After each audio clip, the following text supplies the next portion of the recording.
Olá pessoal, tudo bem com vocês? Estamos aqui para mais um vídeo do nosso canal Resenha Teológica e hoje nós vamos falar sobre esse incrível Deus mora entre nós, a expansão do Éden para os confins da Terra, aí do Bill mais Mitchell Kim.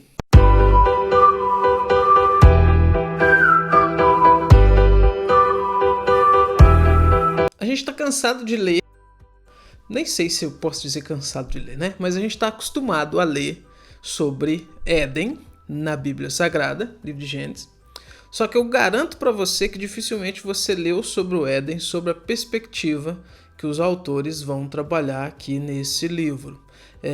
A gente tem costume de ler, de imaginar a importância do Jardim do Éden contida somente ali no início ali do livro de Gênesis.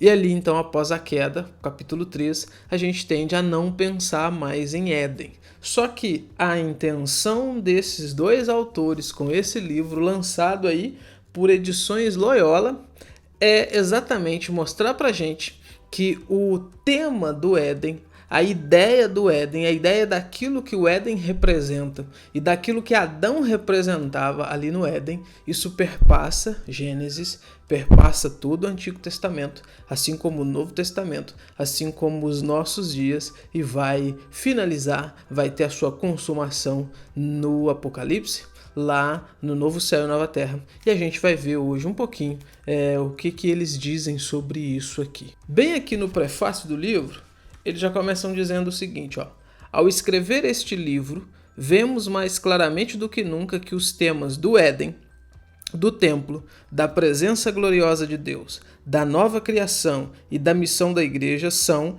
em última instância, facetas da mesma realidade. Eles começam aqui mostrando pra gente basicamente o seguinte: Deus cria o Éden, Deus cria o jardim do Éden, Deus coloca ali o homem e, assim, sendo bem resumido, basicamente a ideia do Éden era ser um templo e o homem ali no Éden era ser um sacerdote. Essa seria a função primordial ali do Éden e do homem ali. E ele vai mostrando isso, fazendo comparações do Éden com o tabernáculo, mostrando que assim como Deus se propôs a passear no meio do acampamento de Israel ali e a estar ali no meio do tabernáculo, assim também Deus fazia ali no Éden, mostrando então que Éden e tabernáculo, eles são facetas aí da mesma coisa. Logo aqui na página 3, olha o que ele vai dizer: várias outras linhas de evidência ajudam-nos a ver o Éden como o primeiro templo. A arca no Santo dos Santos, que continha a lei, que levava a sabedoria, ecoa a árvore do conhecimento do bem e do mal, que também levava a sabedoria. Tanto tocar a arca como comer o fruto da árvore resultavam em morte. A entrada no Éden era pelo lado oriental, citando aí Gênesis 3:24, assim como a entrada para o templo era pelo oriente, citando aí o templo de Ezequiel lá no capítulo 40, versículo 6.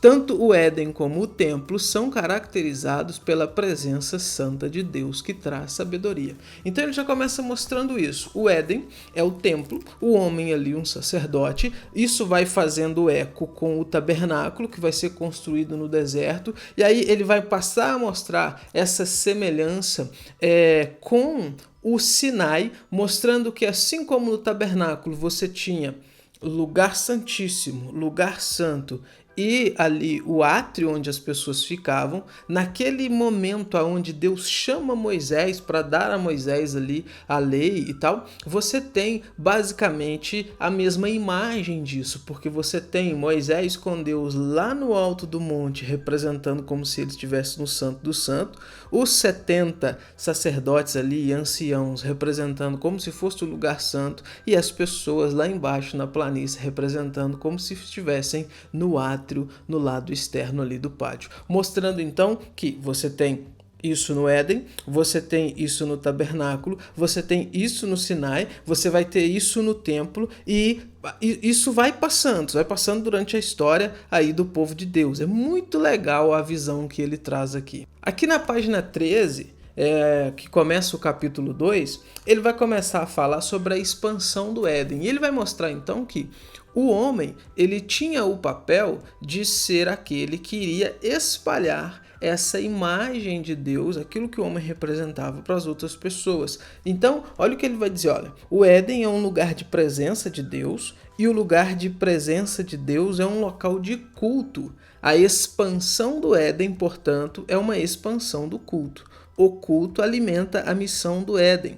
Os portadores da imagem de Deus refletem sua presença no culto e são propelidos à frente em sua missão de encher a terra com reflexos da glória de Deus. O culto é, de fato, a meta da missão no Éden, enchendo a terra pela multiplicação dos portadores da imagem no templo da presença de Deus para venerar e refletir a glória de Deus até os confins da terra. E aqui ele vai citar Piper, né? Quando Piper vai dizer que a verdadeira missão das missões é o culto, é cultuar a Deus, né? Esse é o verdadeiro papel do homem. Capítulo 3 ele vai mostrar que, então, com a queda, essa missão do homem, esse papel do homem, ele foi perdido e você tem agora, na pessoa dos patriarcas, essa tentativa então de reproduzir nas suas peregrinações ecos desse sistema tripartite que você tem,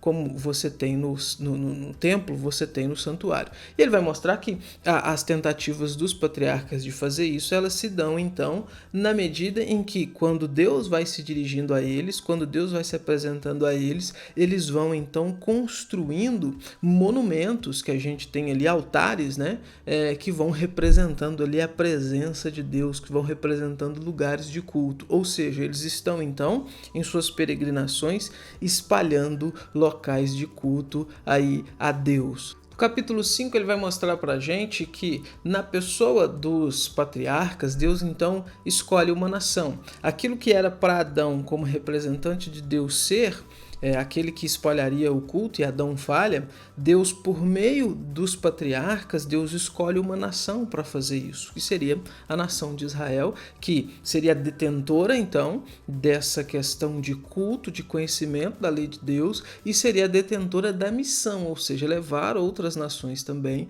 a adorar a Deus. Mas ele vai mostrar que, como a gente conhece, Israel falha miseravelmente nisso. E então, assim como Adão, ele cai lá no Éden e ele é expulso ali do Éden, ele é expulso da presença de Deus, Israel também cai, tanto o reino do norte quanto o reino do sul, eles falham nessa sua missão. E qual que é a punição deles? A semelhança de Adão, a punição deles é o exílio, é ser expulso ali da terra, é o templo que deveria servir para ser algo que refletisse a glória, a majestade de Deus, começou a servir como idolatria e como uma falsa segurança para eles, como está registrado em Jeremias. Então, vem uma nação, destrói o templo, destrói o lugar, leva o povo cativo. Assim como Adão falhou no Éden, Israel falha também nessa sua missão. Mas aí no capítulo 6, que tem como título Éden Restaurado, ele vai introduzir a pessoa de Cristo, que é o segundo Adão, que é aquele então que vem, representa de forma clara e perfeita a pessoa de Deus, ele é uma representação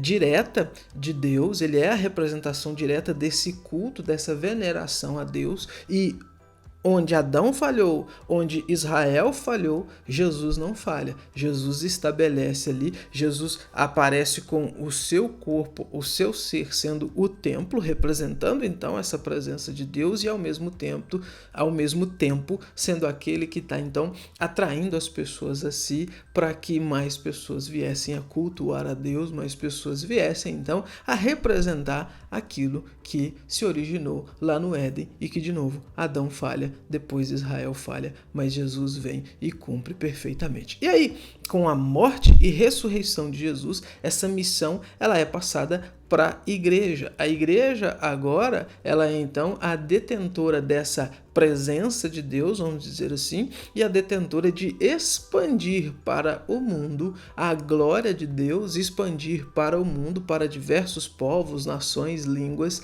esse culto e esse algo que Adão deveria fazer e que Adão não faz. Cristo vem, Cristo compra esse lugar, Cristo ele garante para a igreja esse papel, transfere isso para a igreja, igreja, e agora a igreja então espalha para o mundo esse Éden, espalha para o mundo essa representatividade. E no final ele fecha de forma gloriosa, levando o leitor até Apocalipse capítulo 20 e 21, aonde na consumação de todas as coisas, o que nós temos? Nós temos novos céus e nova terra, nós temos ali a cidade descendo, representando então a conclusão, a consumação desse Éden que foi perdido por Adão, perdido por Israel, conquistado por Cristo, passado pela igreja, e agora com a vitória de Cristo isso se liga e é levado até toda a eternidade, fazendo então com que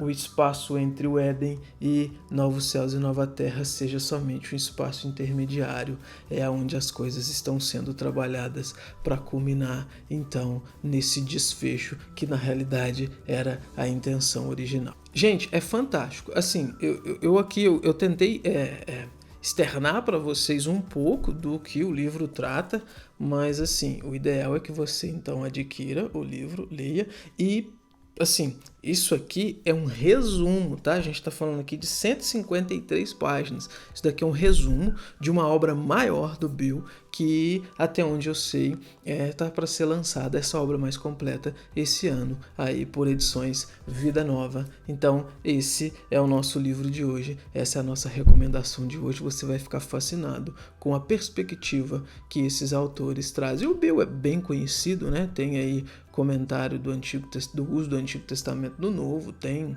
teologia do Novo Testamento, tem várias obras lançadas aí no Brasil, então dispensa comentários, tá bom? É essa a nossa dica de hoje, é esse o livro de hoje. Eu vou deixar o link aqui na descrição, se você quiser adquirir, e você comprando por esse link, você ajuda o canal, você contribui com este canal, que sempre tem trazido aqui dicas interessantes para vocês. E, como sempre, não se esqueça de curtir, compartilhar o vídeo, acompanhe as nossas redes sociais, Facebook, Instagram. A gente sempre tem coisa nova e coisa legal lá para vocês, tá bom?